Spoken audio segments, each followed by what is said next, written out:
Periodista de Teleamazonas desde Quito, Ecuador. Karen, buenas noches. Vaya situación que está viviendo Ecuador.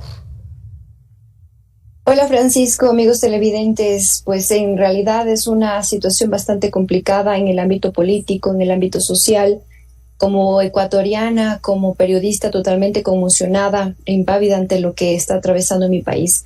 Justamente ha sido una noticia que a 11 días de las elecciones se registre en el Ecuador, pone en alerta todo lo que está sucediendo en realidad en cuanto al crimen organizado, a lo que está pasando con las mafias en el Ecuador.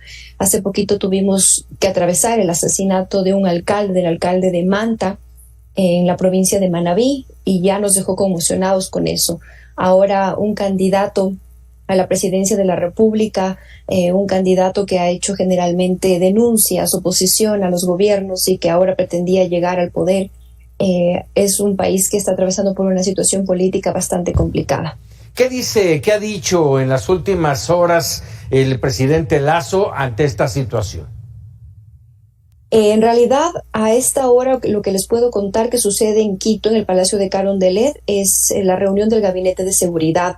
Desde aproximadamente las 7:30 de la noche, el presidente, a través de una publicación en su cuenta oficial de Twitter, primero se solidarizó claramente con la familia, con la organización política, con su esposa, con sus hijas, tras la muerte de Fernando Villavicencio, e inmediatamente convocó al Gabinete de Seguridad. Están reunidos a esta hora justamente en el Palacio de Carondelet, en el centro de Quito, las más altas autoridades de parte de la Corte Nacional de Justicia, de la Fiscalía General del Estado, del Consejo Nacional Electoral, para saber qué es lo que va a pasar. Estamos muy próximos a lo que va a ser un debate que va a reunir a todos los candidatos a la presidencia de la República, y en este escenario tendrán que tomarse decisiones respecto de la inseguridad.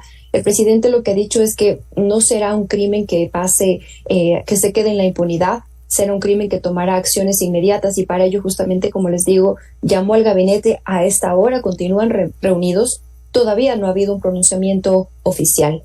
Eso es lo que se sabe hasta el momento de la parte oficial por parte del gobierno, que estamos a la espera del pronunciamiento. Solamente lo que ha hecho el presidente es hacerlo a través de su cuenta oficial de Twitter. Oye, déjame preguntarte, Karen, ¿qué posibilidades tenía Fernando Villavicencio de alcanzar la presidencia en Ecuador, por un lado, y por el otro, 11 días, esto pone en riesgo la realización del proceso electoral? En realidad, las encuestas que se han difundido en los últimos días hablaban de un tercer y cuarto lugar que se ubicaba Fernando Villavicencio. Sin embargo, todavía estas no han sido encuestas oficiales, solamente extraoficiales que se han difundido de las encuestadoras que están calificadas por el Consejo Nacional Electoral. Luego de ello, el riesgo de las elecciones inminente, más bien no ha sido un pronunciamiento oficial por parte del Consejo Electoral, que es el que tiene la última palabra, y el Consejo y el Gabinete de Seguridad, sino el pedido por parte incluso de los candidatos. Vale la pena mencionar que hace pocos minutos también uno de los candidatos a la presidencia, Yacu Pérez, y el candidato Otto Sonnenholzner han hecho un llamado al resto de candidatos para que el día de mañana se reúnan aquí en la capital, en la ciudad de Quito, para deponer acciones sin banderas políticas, han dicho los candidatos, y tomar decisiones. Incluso Yacu Pérez ha hablado de la posibilidad de deponer su candidatura, de declinarla, con el fin de que el asesinato de Fernando Villavicencio marque un hito en el proceso político. Si bien la crisis política por la que atraviesa el Ecuador necesita tener un presidente, no tenemos una Asamblea Nacional, está disuelta, tenemos un presidente que está gobernando a través de decretos por parte de la Corte Constitucional, y el Ecuador necesita un presidente. No sé todavía cuál podría ser las acciones o la decisión que tome el Consejo Electoral, pero lo inmediato que va a suceder, como les digo, es el debate. Frente a ello tendrán que tomar una decisión que va a reunir a todos los candidatos. Sabemos que mañana o en las próximas horas habrá un pronunciamiento oficial de lo que resulte de este Gabinete de Seguridad al momento. Oye, déjame por último, y seguramente la sociedad ecuatoriana se lo debe de estar cuestionando. ¿Quién manda en Ecuador? ¿El presidente, el gobierno del presidente Lasso, o el crimen organizado y la inseguridad y violencia que han generado? Creo que esa es una respuesta que nos están adeudando a todos los ecuatorianos, no solamente a la clase política, sino a la clase social, a la clase obrera. Porque hoy, hay que decirlo así, el miedo nos tiene de rodillas a los ecuatorianos.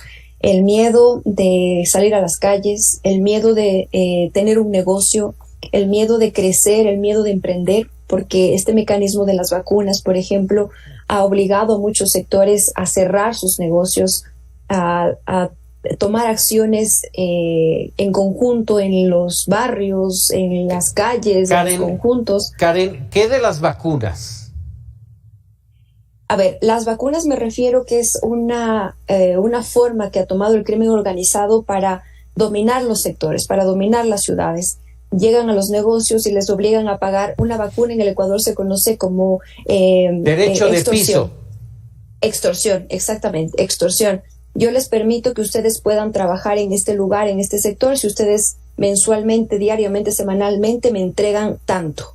Caso contrario, ustedes se atienen a las consecuencias. Ha habido muertes, asesinatos por gente que se ha negado a entregar este dinero que hoy comúnmente en el Ecuador se conoce como vacunas, que es un mecanismo que ha utilizado el crimen organizado para dominar y adueñarse de los espacios. Caray, vaya situación. Karen Haro, te agradezco enorme y si nos permites tendremos de nuevo en los próximos días para ver cómo va el desarrollo de esta crisis allá en Ecuador. Te agradezco mucho.